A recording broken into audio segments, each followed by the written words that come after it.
hati saya mohon dengan rasa cinta saya kepada jamaah sekalian, jangan sia-sia hari Arafah, jangan sia-sia hari Arafah. Maupun untuk jamaah yang belum haji, disunnahkan puasa sunnah Arafah, termasuk nilai pahalanya diampuni Allah Subhanahu wa taala dosa kita 2 tahun. Bukan hanya gitu saja, malah termasuk walaupun kita tidak mendapatkan kemuliaan dalam kawasan Arafah, tapi karena kita ikut menhayati, ikut menikmati hari Arafah, walaupun di negara kita, walaupun kita jauh dari tanah suci, melewati puasa sunnah, mudah-mudahan kita mendapatkan juga pahala yang sama, bebas dari neraka jahanam. Itulah Assalamualaikum warahmatullahi wabarakatuh.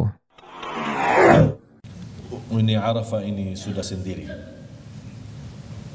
Arafah, saking indahnya Arafah.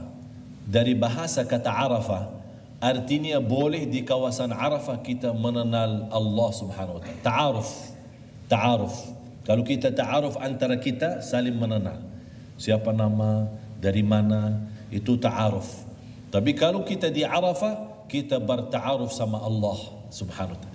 Disitulah kita lebih i'tiraf terhadap keagungan Allah, kebesaran Allah, kemuliaan Allah. Allah maha segala-galanya, Allah yang menyembuhkan, Allah menyelesaikan hajat, Allah maha memberi rizki, Allah maha menyelamatkan, Allah maha membahagiakan, Allah maha mendengar, Allah maha melihat. Kita mengagungkan sepenuhnya di hari Arafah. Malah Rasulullah sallallahu alaihi wasallam begitu masuk dalam kawasan Arafah, dia sibuk berdoa dan istighfar. Sampai sebagian sahabat melihat Rasulullah sepanjang hari Arafah tidak pernah makan dan minum. Malah mereka bernyangka, jangan-jangan Rasulullah puasa. Padahal kan tidak ada puasa bagi jamaah haji puasa Arafah. Tapi di luar jamaah haji boleh dia, malah sunnah puasa Arafah. Tapi begitu Rasulullah mendekati maghrib, Rasulullah sendiri ambil air dan kemudian minum. Supaya Rasulullah tunjukkan kepada sahabat, saya bukan berpuasa, tapi saya memanfaatkan hari Arafah untuk bermunajat, memohon kepada Allah. Itulah Rasulullah yang sudah diampuni Allah. Inna fatahna laka fathan mubina liyaghfira laka Allahu ma taqaddama min dhanbika wa ma ta'akhkhar. Sudah diampuni segalanya, sudah dicintai Allah, malah menjadikan orang-orang yang terbahagia di akhirat, dan dia memberikan syafaat kepada seluruh umat dan seluruh manusia yang namanya asy-syafa'atul 'uzma, syafaat yang agung. Tapi begitu datang hari Arafah, dia benar-benar berdoa dan tidak sibuk berkata-kata atau sibuk urusan-urusan lain. Jangan kita orang, ini mana Darussalam tidak sediakan nasi mandi. Katanya di Arafah bagi nasi mandi. Mana kita urus nasi mandi? Apa adanya kita makan. Tidak ada makan, kita minum. Tidak ada minum, doa saja. Sudah tidak sibuk mencari makan dan minum. Kita punya telepon bimbing itu off, mati. Kalau boleh, kuburkan sekalian. Biar tidak ganggu kita di hari Arafah. Jangan ganggu saya. Sudah, tutup, mati. Sibuk terus. Jangan kita masih di hari Arafah, masih bagi SMS, masih bagi WhatsApp, masih bagi Facebook, masih tanya saham-saham sana sini. Ini rumah saya sudah laku belum? Yang belum laku, haji mabrur. Jangan berfikir rumah, jangan fikir urusan anak. Semua, walaupun anak kita lagi pelayar, lagi jauh dari kita, di hari Arafah, jangan kita fikirkan anak, tapi kita fikirkan Allah yang maha urus anak kita. Kita fikirkan Allah yang maha melayani anak kita. Itulah yang kita isi, supaya kita benar-benar keluar dari Arafah dan kembali lagi Muzdalifah dan kembali lagi tawaf ifadah. Kita sudah masuk kembali lagi ke rumah Allah lagi, dalam keadaan semua hajat kita bertumbah dan semua hajat kita sudah memohon kepada Allah Subhanahu. Itulah keindahan Arafah. Kenapa habis Arafah ada tawaf ifadah? Kawasan Arafah sama Ka'bah. Ka'bah itu dalam kawasan tanah suci yang disebut tanah haram. Ada batas. Sekeliling tanah suci ada batas. Di luar batas ada Arafah. Berarti Arafah termasuk bukan di kawasan suci atau di kawasan haram. Oleh karena itu, di situ sebelum masuk dalam kawasan haram, dalam kawasan suci, sebelum masuk ke dalam rumah Allah, ke Baitullah, di sini dulu bersih. Di luar segala kotoran. Lewat apa? Doa dan istighfar, taubatan nasuha. Tumbahkan segala, tidak ada titik hitam dalam jiwa kita dan hati kita. Punya masalah, minta kepada Allah. Innama ashku bathi wa huzni ila Allah. Begitu kita sudah selesaikan masalah kita, Allah jemput lagi. Tamu, sini. Marilah masuk rumahku. Aku kabulkan doamu. Aku selesaikan hajatmu. Dan aku bebaskanmu dari neraka Jahannam. Itulah karena Allah di hari Arafah membebaskan jutaan hamba-hamba dari neraka Jahannam. Mudah-mudahan nama kita terpilih bebas dari neraka Jahannam. Sampai Allah bangga terhadap malaikat. Ya malaikati, wahai malaikatku, ini Allah yang maha agung memanggil malaikat. Ya malaikati, saksikanlah aku sudah mengampuni semua hambaku di hari Arafah. Dan aku membebaskan mereka dari neraka Jahannam. Subhanallah. Cuba bayangkan ya Allah, cuba bayangkan jamaah sekalian, kalau kita termasuk orang yang dibebaskan dari neraka Jahannam, yang kita terus berdoa, wa qina adzaban nar, wa qina adzaban nar, ya Allah bebaskanlah kami dari neraka Jahannam. Siapa di antara kita yang punya badan boleh bertahan dalam siksa neraka Jahannam, yang sudah Allah menjadikan neraka Jahannam tempat kesiksaan yang amat berat? Na'udzubillah. Mudah-mudahan diselamatkan wajah tuan puan semua yang hadir dan neraka Jahannam. Inilah kawasan Arafah yang kita benar-benar mengisi doa dan bermunajat. Tidak boleh berkata-kata dan tidak boleh sibuk urus-urus yang lain, hanya mengharapkan ridha Allah supaya keluar dari Arafah dan masuk lagi dalam rumah Allah, dan masuk lagi kepada kawanan Allah, dan masuk lagi sebagai tamu Allah, dan kita sudah diterima oleh Allah Subhanahu wa taala dengan kebanggaan dan kesenangan yang luar biasa. Jamaah sekalian, wallahi nikmat kalau kita termasuk orang begitu datang kembali habis Arafah dan masuk rumah Allah lagi, Allah bangga menerima kita, Allah bangga menerima kita, Allah senang menerima kita. Ini Allah yang tidak memerlukan ibadah kita, walaupun kita tidak pernah salat, walaupun tidak pernah mengagungkan Allah, tidak pernah menyebut nama Allah, tidak akan rugi oleh Allah Subhanahu wa taala. Yang rugi adalah kita, yang tidak selamat adalah kita. Faman ya'mal mithqala dzarratin khairan yarah wa man ya'mal mithqala dzarratin syarran yarah. Allah tunjukkan kepada malaikat sambil malaikat heran. Malaikat yang tidak ada habisnya ibadah, malaikat yang tidak pernah boleh tidur, malaikat yang tidak pernah boleh lapar karena selalu ibadah. Dia melihat kebanggaan Allah bukan terhadap malaikat, malah Allah bangga terhadap hamba-hambanya manusia. Malaikati, wahai malaikatku, saksikan, lihatlah hambaku, atawni syu'than ghubra, mereka datang dengan segala hajat, mereka datang dari mana-mana, kumpul di satu kawasan, mengharap ridhamu, mengharap ridhaku. Ya malaikati, jadikan saksi bagi mereka, aku sudah ridha, aku terima, dan aku bebaskan mereka dari neraka Jahannam. Ini hadiah yang terbesar.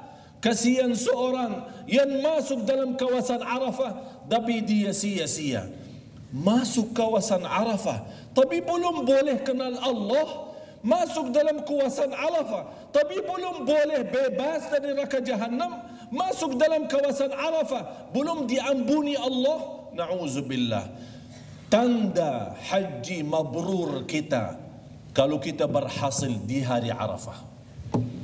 Kalau di hari Arafah sempurna, benar-benar kita ikhlas, benar-benar kita khusyuk, dan benar-benar kita nangis karena Allah, dan kita ingat segala kekurangan syukur kita, kita belum mampu membalas nikmat Allah. Kita ingat segala salah kita. Salah kita sama orang tua. Berapa kali kita menyakiti perasaan orang tua.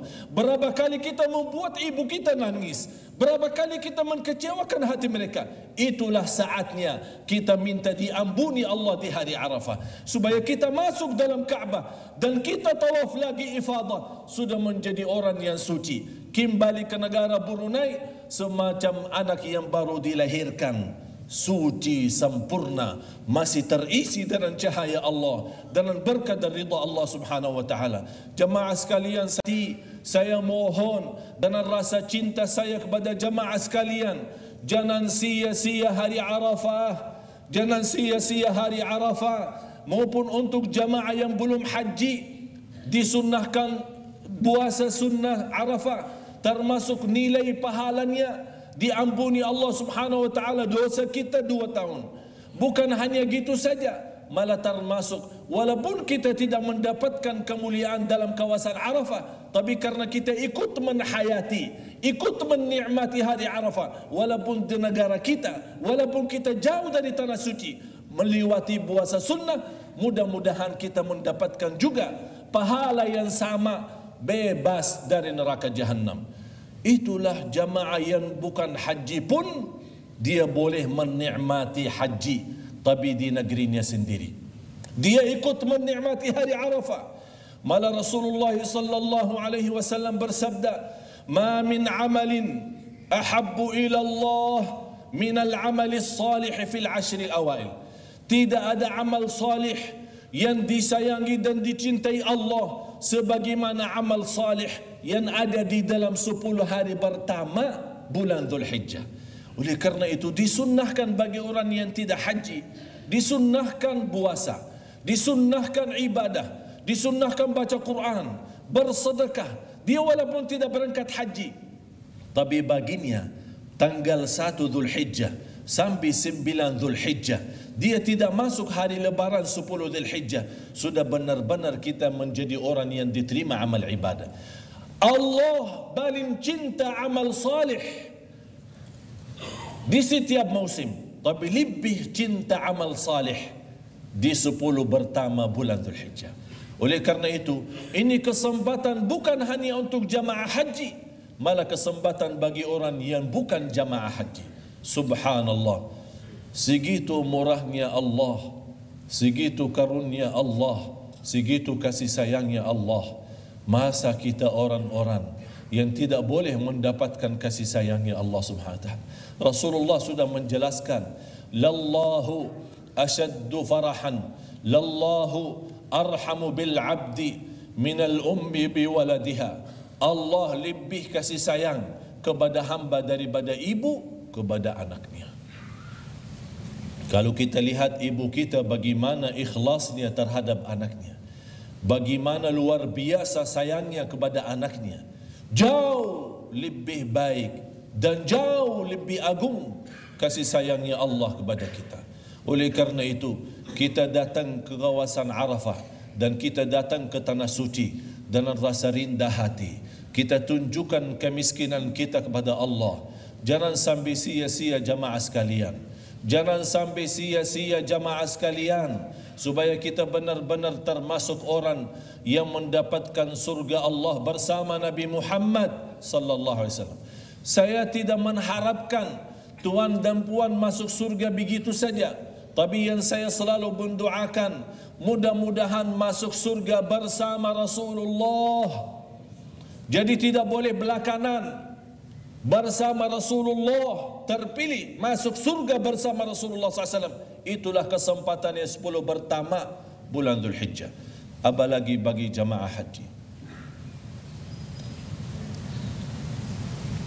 Di luar Mina, Muzdalifah, memang penghayatan haji itu luar biasa. Penghayatan luar haji luar biasa.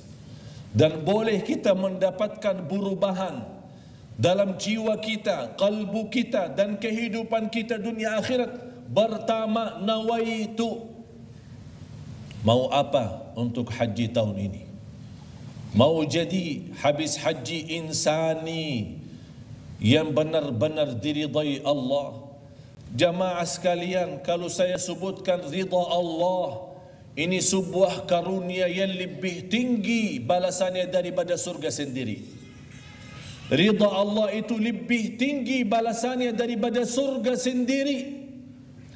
Sampai ahli surga saat masuk surga, Allah nawarkan, hei ahli surga, mau apa lagi? Mereka menjawab, ya Allah, ada apa lagi selepas surga? Mereka memfikirkan surga itu sudah balasan yang teragung, tidak ada lagi.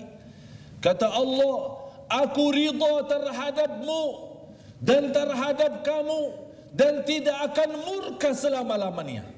Itulah balasan Allah dia untuk ahli surga, lebih tinggi daripada surga sendiri. Ridha Allah.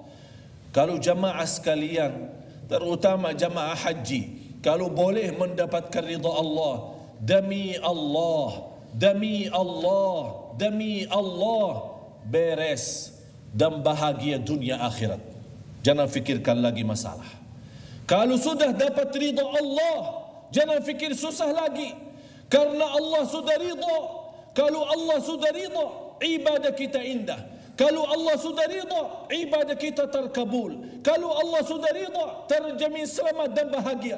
Kalau Allah sudah ridha, semuanya dibimbing oleh Allah. Dan semana di mana kita berada, setiap langkah-langkah dilindungi dengan taufiknya Allah, akan selalu mendapatkan yang terbaik. Ridha Allah termasuk sebuah balasan yang lebih jauh tinggi daripada surga sendiri. Mudah-mudahan kita termasuk orang yang diridai Allah Subhanahu wa taala. Ya ayyatuhan nafsul mutmainnah, irji'i ila rabbiki radiyatan mardiyah. Kita ridha dan Allah pun ridha. Kita wujudkan selama di tanah suci, raditu billahi rabba wa bil islami dina wa bi Muhammadin sallallahu alaihi wasallam nabiyyan wa rasula. Aku ridha terhadap Allah sebagai Tuhanku. Aku ridha terhadap agama Islam sebagai agamaku. Aku ridha terhadap Nabi Muhammad sallallahu alaihi wasallam sebagai nabi dan rasul. Kata Rasulullah sallallahu alaihi wasallam, barang siapa yang mengucapkan doa ini 3 kali dalam satu hari dan satu malam, kana haqqan 'ala Allah an yurdiyah. Wajib atas Allah memberikan ridha-ridhanya kepada hamba. Wajib bagi Allah memberikan ridhanya kepada hamba. Itu hanya melewati doa ini yang indah, singkat. Raditu billahi, mari sama-sama. Raditu billahi rabba. Kok suaranya begini? Kurang semangat ya. Jangan khawatir, jamuan insyaAllah ada. Jadi insyaAllah soal perut jangan takut. Sekarang kita dulu isi kalbu, baru nanti perutnya insyaAllah belakangan. Sama-sama. Raditu billahi rabba wa bil islami dina wa bi Muhammadin sallallahu alaihi wasallam nabiyya wa rasula. Raditu billahi rabba wa bil islami dina wa bi Muhammadin nabiyyan wa rasula. Raditu billahi rabba wa bil islami dina wa bi Muhammadin nabiyyan wa rasula. 3 kali dalam satu hari akan wajib bagi Allah memberikan ridhanya kepada hamba. Kana haqqan 'ala Allah an yurdiyahu. Aku ridha terhadap Allah sebagai Tuhanku. Aku ridha terhadap Islam sebagai agamaku. Dan aku ridha terhadap Nabi Muhammad sallallahu alaihi wasallam sebagai nabi dan rasul. Mudah-mudahan kita semua mendapatkan ridha Allah Subhanahu wa taala, supaya kita boleh terus bahagia, selamat, dan segala amal ibadah kita diterima oleh Allah Subhanahu wa taala. Jamaah sekalian, di ujung-ujung haji. Saya sudah berkata, memang tajuk yang diajukan dan diberikan kepada saya membuat saya susah tidur. Sampai saya berkata, yang mana yang saya mau sampaikan untuk penghayatan? Karena dari awal haji sampai kita dari mula berangkat dan balik lagi, ini semuanya penghayatan. Jadi kalau kita berhenti setiap langkah dan setiap gerakan di dalam haji kita, boleh berhari-hari belum tentu habis. Memang haji itu termasuk ibadah yang terindah, yang luar biasa. Memang kenapa terindah? Karena di dalamnya terisi bermacam-macam amalan. Salat, tawaf, safa marwah, doa, zikir, istighfar, sedekah, bermunajat, taubatan nasuha. Itulah juga manfaatnya. Kalau kita di tanah suci, kita bagi rezeki kita yang Allah berikan. Kita lihat orang miskin, nawaitu. Kita tidak perlu bertanya, kamu miskin benar atau bohong? Tak usah tanya, sudah. Bismillah, karena kita hanya mencari ridha Allah di tanah suci. Kalau orang bohong, dia dosa. Tapi kita harap supaya amal ibadah kita di tanah suci memang beza sekali sama di mana-mana. Salat pun jangan malas-malasan. Apalagi di Masjid Nabawi ziarah, mungkin 8 hari atau 10 hari selama di Madinah, orang-orang malas-malasan. Apalagi kalau musim panas, dia turun salat subuh, tapi zuhur asar di hotel sajalah. Ini capek lah, lagi ramai lagi. Orang tidur, malah ketiduran salatnya. Satu kali salat di Masjid Nabawi dihitungkan 1.000. Salat saja di Masjid Jami' dah ada 1.000. Tapi Masjid Nabawi 1.000. Apalagi di Masjidil Haram 100.000. Ini manfaatkan. Kita hanya sebentar di tanah suci di sana. Kita mana boleh dapat 1.000, 100.000 dalam satu masjid. Di mana-mana di dunia ini tidak ada. Hanya di Madinah sama di Makkah. 100.000 di Makkah dan 1.000 di Madinah. Ini kenikmatan yang luar biasa. Oleh kerana itu jamaah sekalian, jangan sia-sia. Manfaatkan. Kalau boleh diam di masjid, jangan keluar. Kalau diizinkan kita diam saja di masjid. Memang ini kesempatan, kita tidak tahu bila lagi ada kesempatan macam itu. Jamaah sekalian, saya tinggal di Indonesia, ada orang meninggal dunia, dia menunggu giliran bila dia dapat berangkat. Ada seorang tua umur 86 saya jumpa di salah satu kampung jauh dari Jakarta. Dia nangis, dia minta tolong, Tuan Syekh tolong bantu. Apa yang boleh saya bantu? Siap. InsyaAllah saya boleh bantu, saya siap. Saya mau haji. Haji ini biaya besar ini. Mudah-mudahan, saya doakan. Dia bilang saya tidak perlu dibantu biaya atau dana. Saya sudah daftar. Tapi ternyata giliran saya 2024. Hah? Terus sama siapa? Sama istri, tapi istrinya meninggal baru beberapa bulan. Jadi saya takut meninggal sebelum 2004. Coba 2024, coba bayangkan. Ini alhamdulillah nikmat di Brunei, belum sampai penduduknya di sini ratusan juta. Berarti jemaah Brunei dah ada boleh haji. Alhamdulillah. Kalau boleh oleh kerajaan Arab Saudi, 1 tahun saja 1 kali diganti. 200.000 jamaah Indonesia tidak jadi berangkat, diganti untuk Brunei. Penduduk Brunei semua boleh berangkat. Ada yang tersisa. Semua boleh berangkat ini tahun. Kalau kita boleh dapat khusus jemputan khas dari raja, semua rakyat Brunei. Saya yakin kalau Raja Saudi dia tahu penduduk Brunei hanya segitu, dia sudahlah kasih semua masuk haji. Ini kesempatan. Kalau semua kita aja boleh di Indonesia, Masya Allah. Memang ternyata nangisnya orang. Malah ada orang datang ke rumah saya, dia nawarkan tanah, tolong beli. Kenapa? Kawasan bagus, dekat jalan, di dalam bandar. Dia mau jual murah supaya boleh berangkat haji bagi ongkos biaya. Apakah di antara jemaah sudah jual rumah untuk berangkat haji? Ada? Angkat tangan. Tidak ada. Rumah alhamdulillah masih kita pakai. Kereta kita masih pakai. Demi Allah jemaah sekalian, ini nikmat bagi jemaah Brunei. Nikmat. Tidak ada susah. Jadi kita yang perlu fikirkan macam orang yang susah sampai dia jualkan semua hartanya, rumahnya, tanahnya, apa-apa yang dia miliki supaya boleh berangkat haji. Malah ada yang nawarkan kepada saya sampai dia berani bayar $50,000 Brunei supaya boleh berangkat tahun ini. Dia telefon saya mau tahun ini. Yang termahal berapapun saya, yang penting tahun ini. Mau berapa? 10,000, 20 sampai 50 ribu dolar Brunei dia mau bayar supaya boleh tahun ini berangkat. Haji plus atau haji syarikat travel, haji umrah, boleh dapat paling cepat 5 tahun. Tapi kalau haji pemerintah 10 tahun, 15 tahun, malah ada daerah-daerah 20-25 tahun tidak dapat. Subhanallah.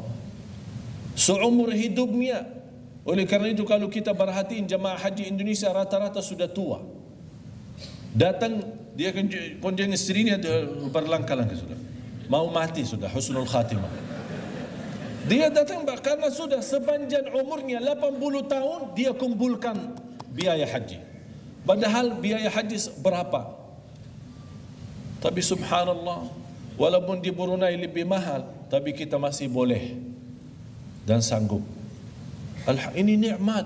Syukur kalau Allah memilih kita boleh berangkat haji. Sayang dan kasihan seorang yang lebih kaya tapi tidak berduli haji. Lalai. Bukan karena dia tidak berduli haji, Allah tidak mau terima dia sebagai tamu.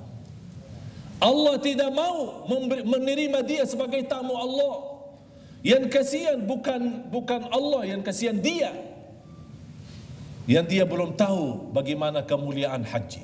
Padahal dia mampu, bukan hanya mampu sendiri berangkat, mau ratusan orang saja dia boleh bagi biaya haji. Tapi dia tidak mau haji. Na'udzubillah. Mudah-mudahan apa yang saya sampaikan boleh bermanfaat. Memang kata-kata yang saya harapkan dan yang saya mohonkan, tolong disesuaikan keadaan haji kita supaya insya-Allah kita pula membawa haji mabrur. Anda nanti lihat kalau kita sudah termasuk benar-benar haji mabrur, masya-Allah, sisa umur kita semuanya indah. Rizki dimurahkan rizki, badan yang sehat, doa diterima, amal salih dikabulkan, segala hajat disisihkan. Terus mau apa lagi? Nanti di akhirat dapat surga balasan haji mabrur. Lebih tinggi daripada itu ridha Allah subhanahu wa ta'ala.